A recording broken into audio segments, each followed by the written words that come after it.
Good afternoon, everybody. I'd like to welcome you to the training entitled Terminating a Probationary Employee. We're going to focus in on Title V and Hybrid Title 38. And I'd like to welcome you to our training. It's the third one for today. So before we get started, just want to make a couple of announcements if possible.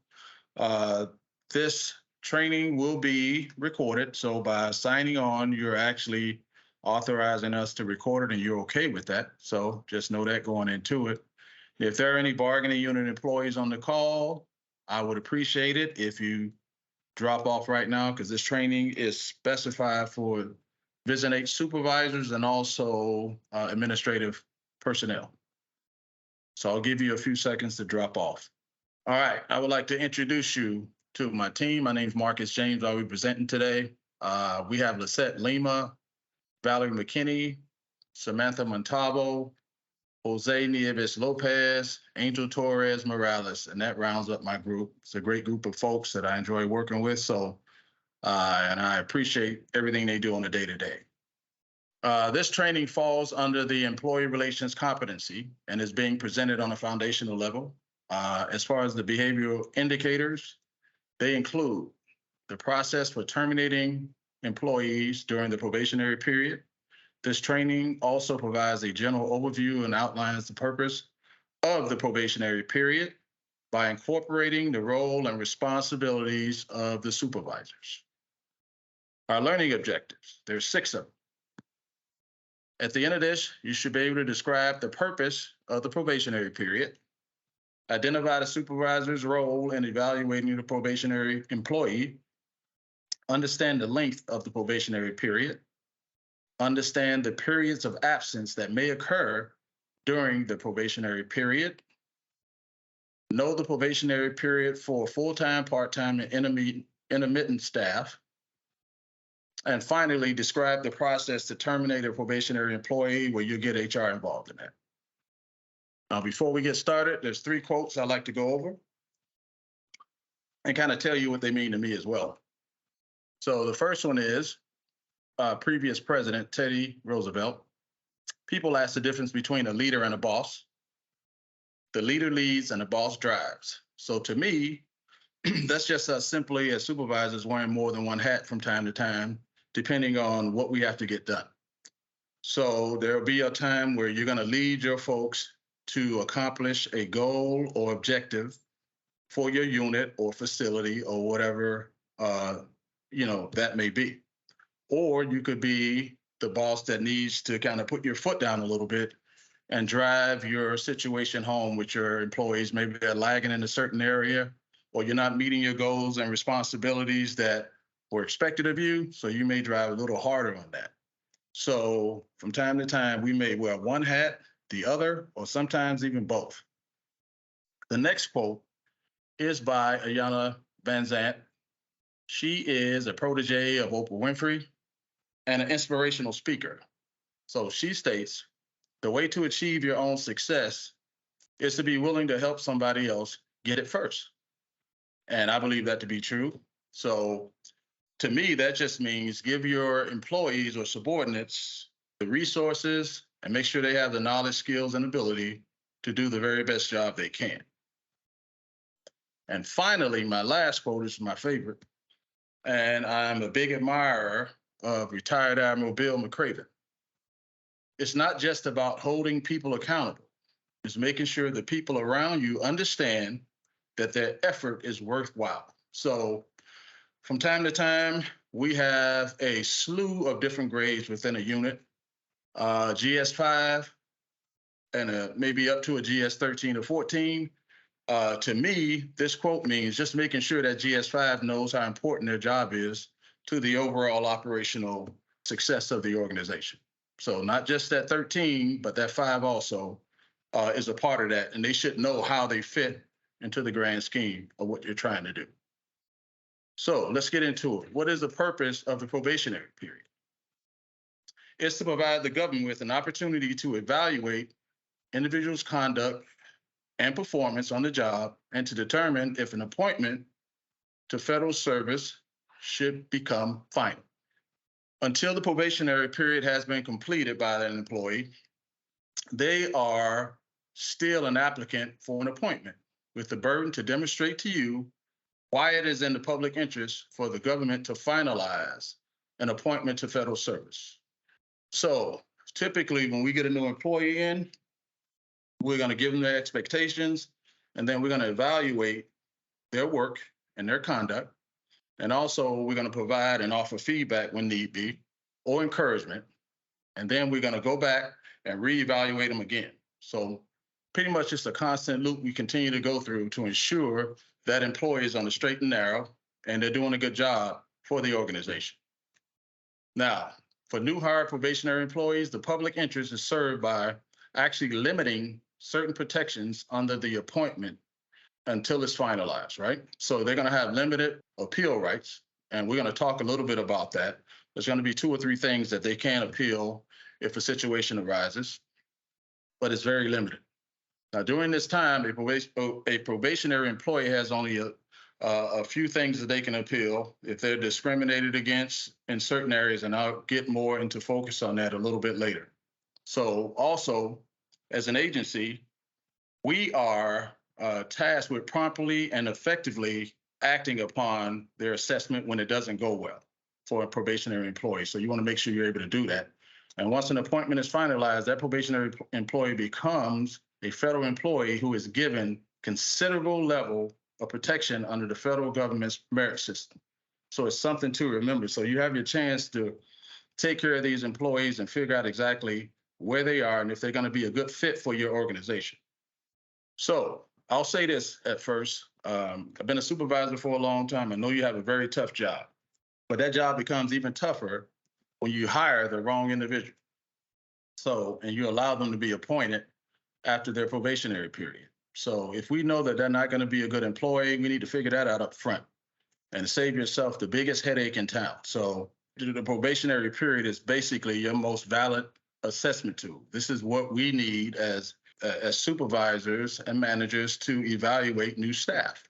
So just like when you meet someone for the first time, they're going to always give you their best side of who they are.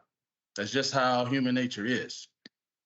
But over time, they'll always reveal their true selves. And if you spend enough time with them, they'll tell you exactly who they are. So the 1-year probation period allows you to determine if the person will be an asset to you or hindrance to your own success, and thus the success of the organization. That's why hiring people you're simply comfortable with or you like being around, they have a great personality, is going to cause you great strife as a supervisor. Hire the right person, retain the right person who is the best employee for the position. Also remember, the probationary period is simply an extension of the pre-employment process or the interview. And it's really the last step in the hiring process. So I'll read a quick statement that you'll see again. The probation period is an important part of the hiring process, and during this time, supervisors are required to study their employees' potential closely to determine whether he or she is suited for successful government work. When it becomes apparent that an employee's conduct, general character traits, or capacity that do not meet the requirements for satisfactory service, the supervisor is required to initiate action to separate the employee. This is the exact same language you'll find in the termination letter for a probationary employee. And so we're going to go and look at that a little later, and you'll see this again. Just remember that. So let's talk about the 5 common mistakes made by supervisors during the probationary period. Supervisors from time to time fail to make regular check-ins on their probationary employees. We get busy with the job. Maybe you're overwhelmed. Maybe you don't have enough staff to get the job done, and you're plugging in holes and things of that nature. So what we have to do is make sure we follow up with our employees during the probationary period. Let them know that you're engaged with them. Do not allow another substandard employee to guide these folks, because you'll end up having 2 substandard employees if you allow them to fall under the wrong hands. So we're going to make sure we stay constantly engaged with these employees, and it'll save you a lot of headache in the long run. Sometimes our expectations aren't clear, And it's not just in their job description. We want to make sure when we lay out their performance standards, they understand them. If they have any questions, we're answering them on the spot. And if you have to go back to address certain things, you can always go back and reiterate what the standards mean and their expectations to do the job should be done. So that should be an important piece of your job as a supervisor. Also, in measuring their work, over the years, I've seen a lot of employees who look at their standards and e-performance, for example, and they're very vague, and really, there's really no measurement there. But I will tell you this, in e-performance, there's a lot of updates to that. There's a lot of performance standards that have been created that are going to go cross VHA. So a lot of that has been eliminated. So you're able to measure that person's, for example, in their timeliness, their quality, the quantity, and their customer service. So you know if you had this many errors, you know you didn't make the cut, and vice versa. So you want to make sure that you're measuring their work and it's attainable for them and they understand exactly what it is to fall inside the bounds of good order and outside of it. 4, we're going to continue to emphasize that they are on probation, not for the good employees. These are for the folks who are on the margins, right? This should be done especially when the employee falls outside the bounds of good work and order. So that's performance and conduct.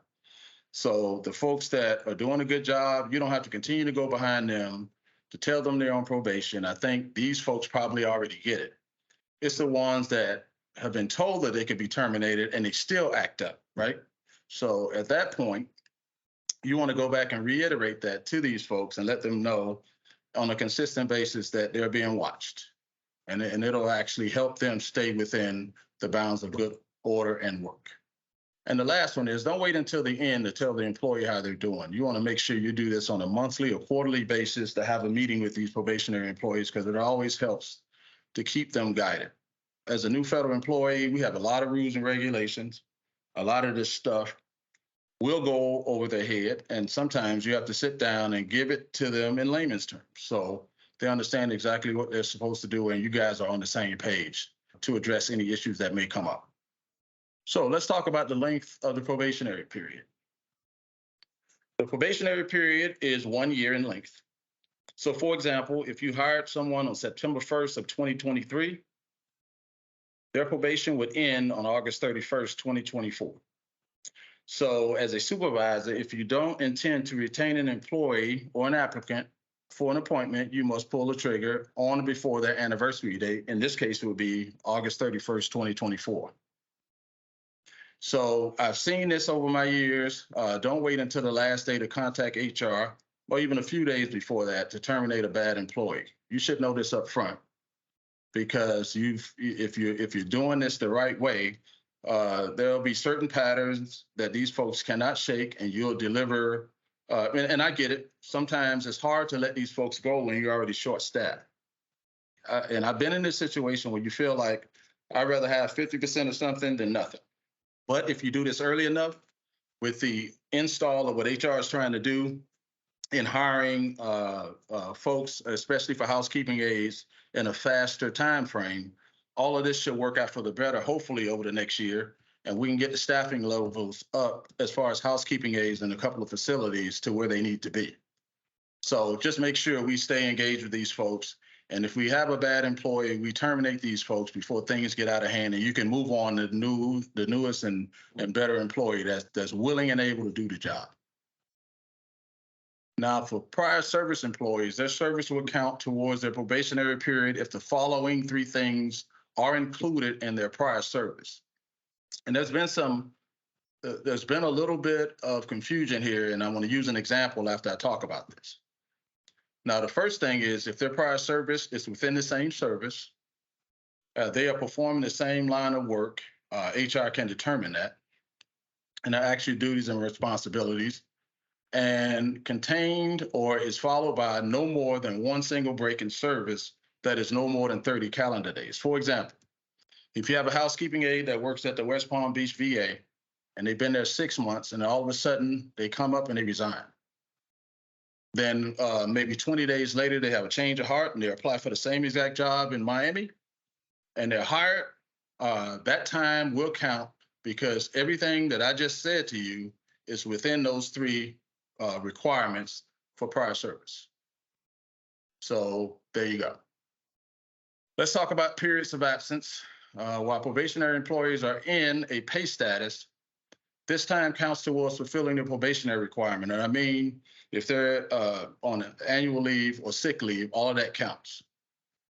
However, if they're in a non-pay status while on the road, they have to be active employees, their time is credible up to a total of 22 workdays. Example, if they're in the leave without pay situation. So for example, if an employee is an otherwise good employee, you're seeing good quality traits in that person, right? And they have a family emergency because things happen. We're all human. Things happen in our family. That's personal. And we have to address those. And that person does not have enough leave to cover that time, but they've been a good employee for you. You see them being and making it to that appointment stage. We can also, give them what they need and actually recover. And I can tell you this: you take care of a good employee when they're having personal issues, it will come back tenfold on you because they will appreciate the empathy that you've shown them and the compassion, and they'll come back and want to do a good job for you. I've seen that myself. Now, also, if an employee has a compensable injury, and we're talking about workman's comp situation, for example, or if they serve in the military, that time is credible in full upon restoration of federal service. So that's an important fact to remember. Finally, if employees leave federal service to volunteer or if they're taking training in the Peace Corps or the Corporation for National and Community Service, however many days they have already served, the remaining days of probation can be completed if they're reinstated within a 90-day window. So that again includes any volunteering or training in that capacity. So let's get into part-time and intermittent. We talked about the full-time. For part-time, it's computed the exact same way as full-time, which is by calendar time. Now, as far as intermittent, these are employees that do not have a regular scheduled tour. Each day that they're working in a part-time, part-day status is counted as one day towards the 260 work days that we all work on a calendar year, which excludes any weekends or holidays that we're fortunate enough to get. Now, as a supervisor, you made the decision to terminate one of your employees during the probationary period for one of the examples shown on the screen right now. Either they're performing below fully successful, you feel like they don't meet, what a federal service employee should be, and their conduct it may be unsatisfactory or performance, and maybe they're not even coming to work or they're tardy.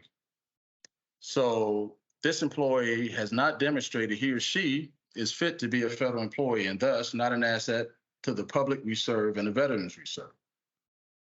So you've issued a couple of verbal warnings to this person trying to get them back in line. To no avail. What's your next step in this situation? You are going to actually get into requesting this employee be terminated during their probationary period. This memo is given from HR. And so if you're a supervisor, you just contact your HR specialist, and I'm sure you can get this memo.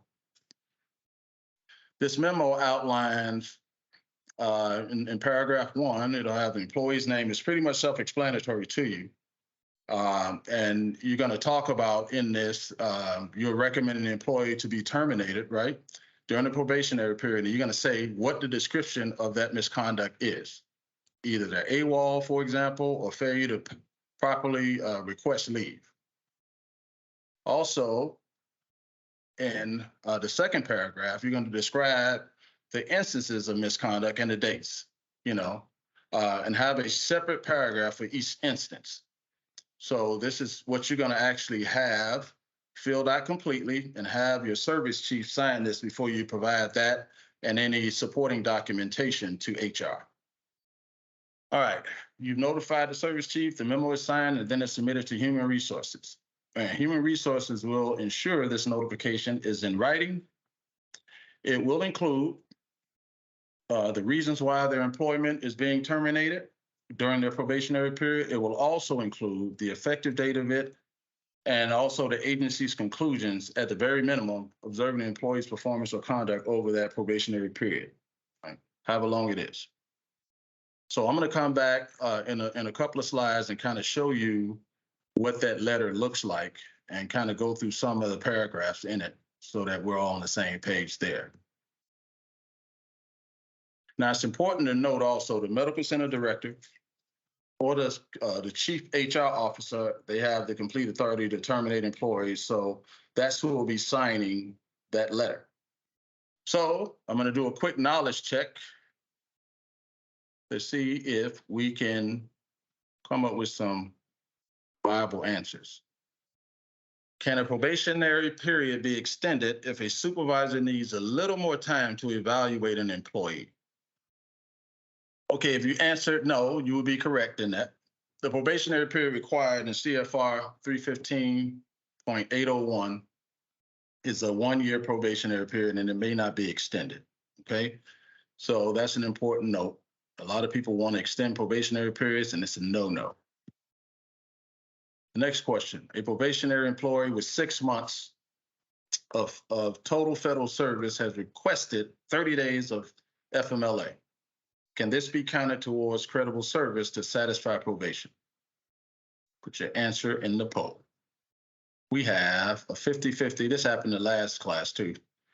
But the answer is going to be the last one. This is against the regulation. And here's why. Remember, in order to get FMLA leave, you must have at least 12 months of federal service. That means most probationary employees cannot use FMLA leave unless they have previous federal service to meet the 12-month eligibility requirement to be a federal employee and to qualify for FMLA. In this case, the probationary employee has only 6 months of total federal service, so they would not qualify for FMLA. However, the employee can still be granted leave without pay in some instances. As a supervisor, this is where you continue to be engaged with your employee. That employee may have something from their physician stating they need a couple of days off or something to that effect to get over some ailment. But you know this person has done a good job for you up to this point. So you want to make sure you show that empathy for that employee. And every situation is different. So I'm not saying this is a blanket yes to everything that comes to you, but you want to make sure you engage that employee in a way where you kind of can assist them to get through a rough patch if they need to. Because I told you, I've had instances where this has come back on me tenfold in a successful and in a benefiting way to the service. So I think it's something that you all should look at. And again, it'll be on a case-by-case basis. But you need to remember, if they're on a non-pay status, and I mean if they're on the rolls, their time is credible up to the total of 22 work days. So that's 4 weeks and 2 extra days on top of that that'll count for them in the leave without pay status. Okay, this last one is, which of these occupations serves a 1-year probation? You can put your answer in the poll. Okay, if you selected A and C, you would be correct. So what we find out in this situation is that B, that's a Title 38, full Title 38 nurse, they're going to serve a 2-year probation. So housekeeping aides and HR specialists will be correct in this situation here. So I want to share with you, I'm going to do this a little different than I've done in the couple other sessions today. I want to share with you what that letter looks like when we're talking about terminating a probationary employee. It's pretty important because I went through and read what your responsibilities are as a supervisor to make sure you terminate employees when they're not meeting the cut. And I want to make sure I'm able to give you an example of what that letter looks like. Okay, if you can see that, somebody say amen. Amen. All right, sounds good. All right, remember I read that yellow portion to you today, where at the end it says that when it becomes apparent that an employee's conduct and general character traits and capacity do not meet the requirements for satisfactory service, the supervisor is required. It's not something that you can waver on to initiate action and separate that employee. That's an important part of what we do as supervisors. And for example, the first part of it says at the time of your VRA appointment, on October 25th, as a housekeeping aide, you were informed that your first year of employment will be subject to a probationary period. So you're telling the person exactly what they should already know.